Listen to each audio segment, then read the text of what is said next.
Good morning, it's Crazy Cheap Chick.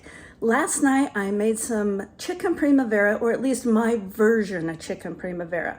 The way I make it, I like it creamy, and I didn't have any asparagus, so I used yellow squash, because you know I have so much yellow squash coming out of the garden right now. And usually I add tomatoes, but I forgot to put them in, and it turned out just fine. It was actually really delicious. I got some really great compliments on it. It's fairly cheap and quick and easy because it's a one-pot meal. So let me show you how I made it. So I've chunked up the chicken, and now I'm going to put some olive oil in a Dutch oven. And we are just going to brown this chicken. Now I like to add in a little onion too. Also going to add a heaping teaspoon of garlic. If it starts to stick, you can add a little bit more olive oil. I'm going to add in some basil. And I'm also going to add in some oregano.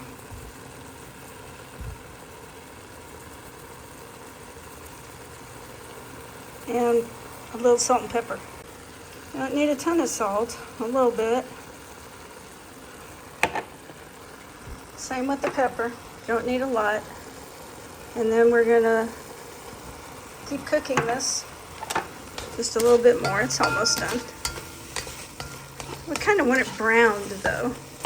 I'm getting so much squash out of the garden, I'm gonna add a squash in there. Normally this recipe calls for asparagus, but I don't have any asparagus. I'm gonna use some squash. That's looking pretty good, and now I'm going to set it aside in a bowl. I've set the chicken and squash aside, and your Dutch oven's going to look like this. It might have a little brown on the bottom. That's fine. Now, you can use whatever kind of pasta you want. I'm using this penny,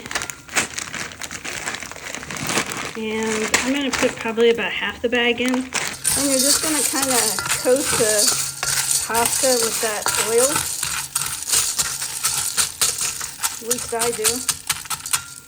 And you're going to add some chicken broth. I got this chicken broth at Aldi. I think it was like $1.29. I'm going to add some chopped up carrots in there. And I'm going to bring this up to heat and let the carrots and the pasta start cooking. These are Aldi's Sweet Garden peas. They're 95 cents frozen. And I'm going to add about half of this, about half the bag. And we're going to put the lid on and cook this. Well, before I do that, I think I'll go ahead and add the butter. Added half a stick of butter, and I'm just going to put the lid on and let these cook for about 10 minutes. Then we'll add the chicken and zucchini back in. Now, most chicken primavera recipes do not add cream, but I'm going to add some half and half. A little bit more. It's probably cup and a half. If you're not going to add cream, you probably need to add more water. I just like it creamy. And I'm also going to add half a package of cream cheese. I'm going to put the lid back on and let this finish melting before I add the chicken and squash and onion back in. I'm going to add just a little bit of rosemary. Now, you spice it the way you like. I like a lot of spice. And I'm also going to add some sage.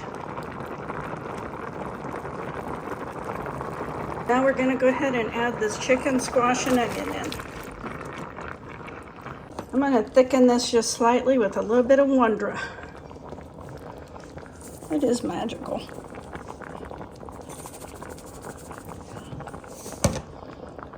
Stir that up.